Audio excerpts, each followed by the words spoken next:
السلام علیکم ناظرین، میں ہوں فہد حسین اور یہ ہے ریڈ زون فائلز۔ پہلے دیکھتے ہیں آج کی ٹاپ سٹوریز۔ سیاسی تلخیوں میں ٹھنڈی ہوا کا جھونکا، اچھی خبر آ گئی مگر اصل امتحان تو اب شروع ہوگا۔ IMF پروگرام منظور، کیا معیشت درست سمت میں گامزن ہے؟ ایک طرف آئینی ترمیم کے لیے بھاگ دوڑ، دوسری طرف کیا مولانا مان گئے؟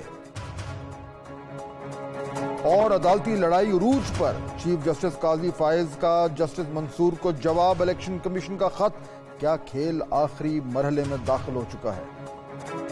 آج ان تمام معاملات پہ گفتگو کریں گے، لیکن پہلے آج کی سب سے اہم خبر۔ ناظرین، ایک طرف سیاسی اور عدالتی جوڈو کراٹے کا کھیل عروج پر ہے، تو دوسری طرف امریکہ سے اچھی خبر آن پہنچی کہ IMF نے پاکستان کے لیے $7 ارب کا قرضہ منظور کر لیا ہے۔ اور یہ اعلان نہ صرف IMF نے باقاعدہ بیان کے ذریعے کیا، مگر ادارے کے سربراہ کرسٹینا جارجیا نے وزیر اعظم شہباز شریف سے مل کر بھی کیا۔ اور کس انداز میں کیا، یا خود ہی دیکھیں۔ یہ وہ اعلان ہے ناظرین جس کا حکومت کو شدت سے اور بے چینی سے انتظار تھا۔ ماہرین اس حوالے سے آئے دن یہ کہتے سنے جا رہے تھے کہ کوئی گڑبڑ ہوگی یا اس اعلان میں کوئی تاخیر ہو گئی، یا IMF نے مزید کچھ شرائط پوری کرنے کا مطالبہ کر دیا تو ہماری معیشت کو لینے کے دینے پڑ جائیں گے، اور معیشت کی بحالی کے تمام تر بڑے بڑے پلان جو ہیں وہ دھڑام سے زمین پر آن گریں گے۔ پر ایسا نہ ہوا، اور ہوا وہ جو ہونا چاہیے تھا۔ اعلان بھی آ گیا، آرام بھی آ گیا، اور چند دنوں میں پیسہ بھی آ جائے گا۔ اس قرضے کی پہلی قسط یعنی کہ $1 ارب رواں ماہ کے آخر تک پہنچ جائے گی۔ کل رات سے سرکار جو ہے وہ بغلے بجا رہی ہے، اور مارکیٹیں بھی۔ تو کیا واقعی میں پاکستان کی اکانومی صحت یابی کی طرف گامزن ہے؟ ناظرین، اس کا جواب وہ نہیں ہے جو اکثر لوگ سننا چاہتے ہیں۔ چنانچہ اس سوال کے جواب میں پہلے دیکھتے ہیں کہ IMF نے کل اپنے رات کے اعلان میں کہا کیا۔ اعلامیے کے مطابق پاکستان نے معاشی استحکام کے لیے سٹینڈ بائی معاہدے کے تحت بنیادی اقدامات لے لیے ہیں۔ ایگزیکٹو بورڈ نے پاکستان کے لیے $7 ارب بیل آؤٹ پیکج کی منظوری دے دی، جس کے تحت پاکستان کو $1 ارب کی پہلی قسط جاری کر دی گئی۔ پاکستان کے لیے نیا قرض پروگرام 37 ماہ پر مشتمل ہے۔ اعلامیے کے مطابق پاکستان میں معاشی ترقی کی شرح 2.4% تک پہنچ گئی ہے۔ اس کے باوجود پاکستان کو اب بھی بڑے چیلنجز کا سامنا ہے۔ مشکل کاروباری ماحول، کمزور حکمرانی اور ریاست کا زیادہ عمل دخل سرمایہ کاری میں رکاوٹ بنتے ہیں۔ ٹیکس بیس تنگ ہونے کی وجہ سے سماجی اور ترقیاتی اخراجات پورا کرنا مشکل ہے۔ صحت اور تعلیم پر کم اخراجات خرچ کیے جا رہے ہیں، جس کی وجہ سے غربت اور سرمایہ کاری کے مسائل برقرار ہیں۔ ان مسائل کی وجہ سے پاکستان کی معاشی صلاحیت محدود ہو گئی ہے، جبکہ پاکستان ماحولیاتی تبدیلی کے اثرات کے سامنے بھی کمزور ہو گیا ہے۔ اگر مناسب اصلاحات نہ ہوئیں تو پاکستان کے دیگر ممالک کے مقابلے میں مزید پیچھے رہنے کا خطرہ ہے۔ میکرو اکنامک استحکام حاصل کرنے کے لیے IMF پروگرام کی بنیادی ترجیح ہے۔ اس کے علاوہ ٹیکس بیس کو بڑھانا اور پیداوار کو بڑھانے اور دوست ممالک کے ساتھ معیشت کو برابر کرنے کے لیے جدید اصلاحات لانا، اور پاکستان کو ماحولیاتی تبدیلی کا مقابلہ کرنے کے قابل بنانا اور توانائی کے شعبے میں اصلاحات لانا۔ یہ وہ تمام ترجیحات ہیں ناظرین جو اس اعلامیے میں جن کا ذکر کیا گیا۔ اب اس اعلان سے یہ صاف ظاہر ہوتا ہے کہ جہاں IMF نے حکومت کے حالیہ اقدامات کو سراہا ہے اور اس کے نتیجے میں قرض دینے کا فیصلہ کیا ہے، وہاں IMF نے ہماری معیشت کی بنیادی کمزوریوں کی بھی باشگاف الفاظ میں نشاندہی کر دی ہے۔ حکومت اور اس کے حامیوں کو جب بغلے بجانے سے فرصت ملے تو ایک بار ذرا کائنڈلی اس IMF کے اعلان کو غور سے پڑھ لیجیے۔ چنانچہ آج کے دن ناظرین، اگر ہم پاکستان کی معاشی صورتحال کا خلاصہ بیان کریں تو ہم یہ کہہ سکتے ہیں کہ ہم شاید بالآخر پٹری پہ چڑھ گئے ہیں، مگر سفر ابھی لمبا ہے اور دشوار گزار ہے اور کٹھن بھی ہے۔ بلکہ پٹری پہ چڑھنے کا اعتراف تو ایک طریقے سے ایشین ڈیولپمنٹ بینک نے بھی کر دیا ہے۔ اپنی تازہ رپورٹ میں بینک لکھتا ہے کہ مہنگائی کی شرح میں کمی اور میکرو اکنامک استحکام کے اشاریے جو ہیں وہ مثبت ہیں۔ مالی سال 2024 میں پاکستان کی معاشی ترقی کی شرح 2.4% تک، جبکہ مالی سال 2025 میں GDP کی شرح 2.8% تک ہونے کا امکان ہے۔ مہنگائی کی شرح سال 2023 میں 29.2% تک